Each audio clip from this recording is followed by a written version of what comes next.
Ya lal waton, ya lal waton, ya lal waton, hubbul waton minal iman.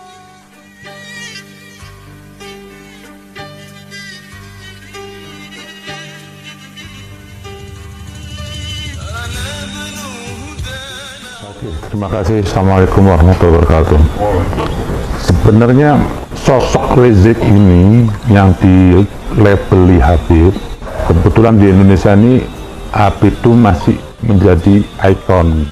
Kenapa? Karena sejarah para Habib dulu. Tapi saya perlu kasih tahu ya, Habib leluhur saya itu dulu tidak ada gerakannya seperti Rizik ini, ekstremis, radikal. Semua Habib itu dulu terkenal dakwahnya santun, damai.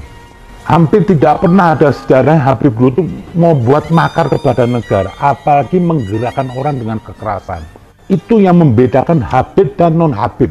Habib dakwahnya santun tentunya, non-Habib cenderung radikal. Nah ini ada fenomena Rizik ini apa? Dia sudah keluar dari jalur leluhur para habaib.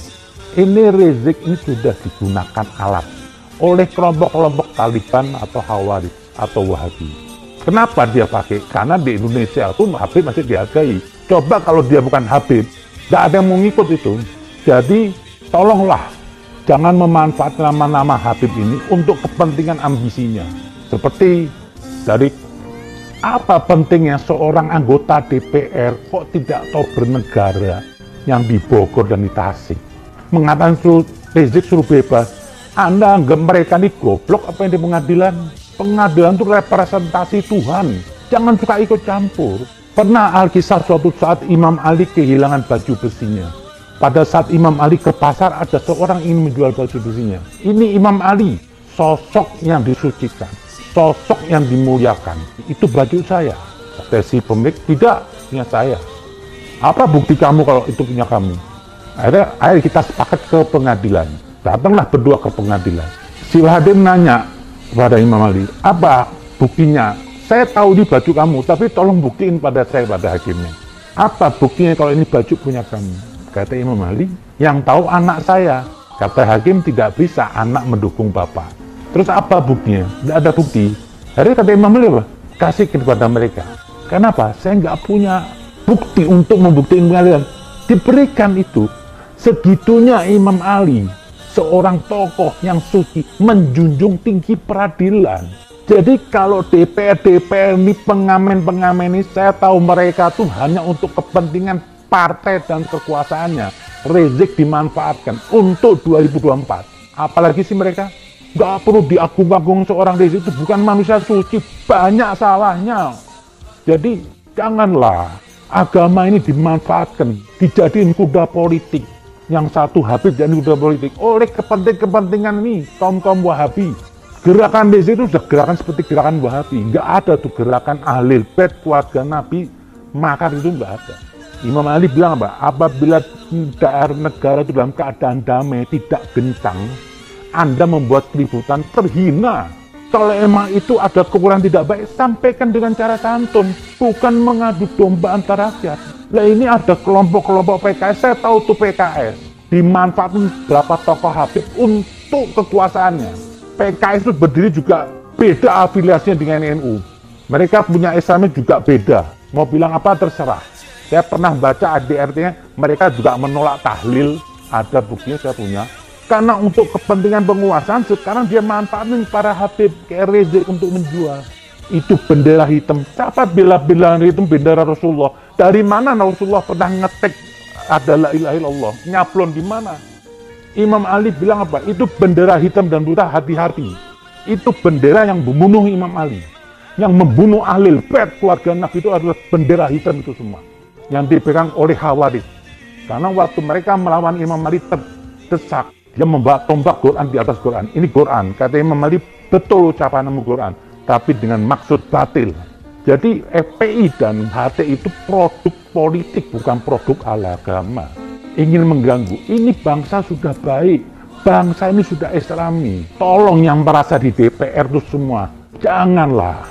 Kasihan nih generasi kita di depan, jangan diobok-obok.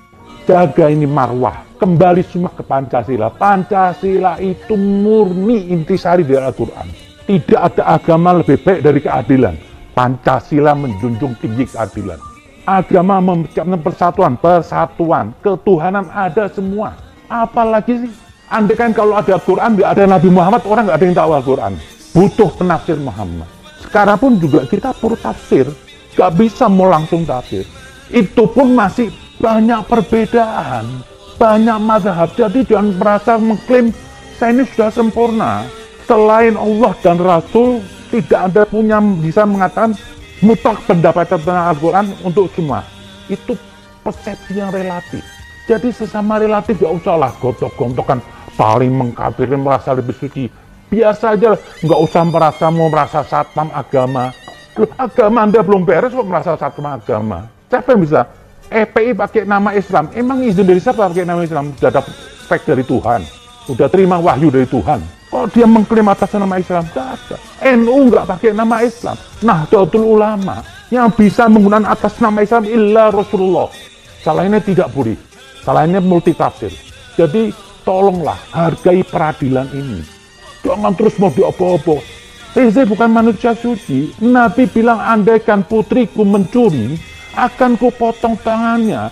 Di sini Nabi mau declare. Dalam hukum agama di sisi Tuhan tidak ada istimewa. Siapapun yang salah masuk penjara. Apalagi seorang Rizik yang bukan manusia suci. Pasti punya salah.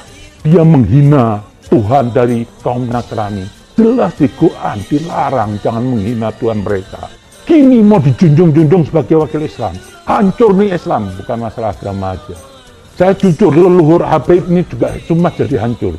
Dulu orang menghormati Habib. Karena dakwah Habib itu di mana-mana teduh.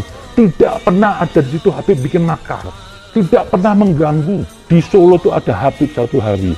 Tidak pernah mbak pentungan dakwahnya. Ini mbak pentungan, takbir di sana kemari. Sekarang takbir sudah nggak ada sakralnya. Begitu Allah Akbar apa?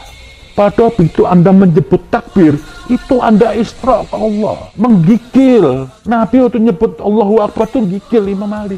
Ini sekarang dikit-dikit takbir sama ngelemparin orang sama muka serem kayak setan. Apa itu? Jadi saya pikir apa? Anggota-anggota DPR yang ingin mengatur peradilan itu mendingan Anda diam aja lah. Tolonglah, jangan dijual agama ini untuk kepentingan ambisi Anda. Jangan jual Habib untuk kepentingan Anda. Anda juga sebenarnya nggak suka sama Habib kok. Fair-fair aja lah. Hati Anda nggak suka sama Habib. Cuma karena Rizik Anda manfaatkan untuk kepentingan kekuasaan. Besok-besok juga Anda tinggalkan untuk sama Habib. Saya pikir bijaklah jadi bangsa Indonesia. Cukup kita pakai Pancasila, kita bumikan. Kita ini cuma tinggal enak pakai seorang Gus Dur bilang, kita jaga ini marwah negara. Rahmatan lil alamin. Kita terima semua. Jangan ada ketidakadilan. Jangan ada diskriminasi agama. Kita junjung semua. Pernah suatu saat Nabi lagi perjalanan, ada gereja kanisah lagi ibadah, Nabi suruh berhenti, sahabat semua berhenti, dia bilang, turun dari onta kamu, supaya terkaan orang itu tidak keresar apa? Kata Nabi, kenapa ya Rasulullah? Karena di sebelah ada gereja lagi ibadah. Jangan sampai tepukan onta kamu mengganggu mereka. Itu akhlak Rasul. Bukan hancurin gereja ini semua. Kenapa sih? Emang gereja itu tempat narkoba atau apa? Juga agama Allah, agama nasi juga dari Allah, sama-sama dari Allah. Marilah kita buat Indonesia ini teduh. Jangan lagi para politikus memanfaatkan agama ini semua. Jangan jadikan agama itu kuda politik. Jangan dia manfaatkan Habib ini untuk ambisi Anda. Mari kita junjung tinggi, kita jaga marwah ini. Jangan sampai seperti negara Arab bunuh-bunuhan. Saya pikir itu aja. Terima kasih. Assalamualaikum.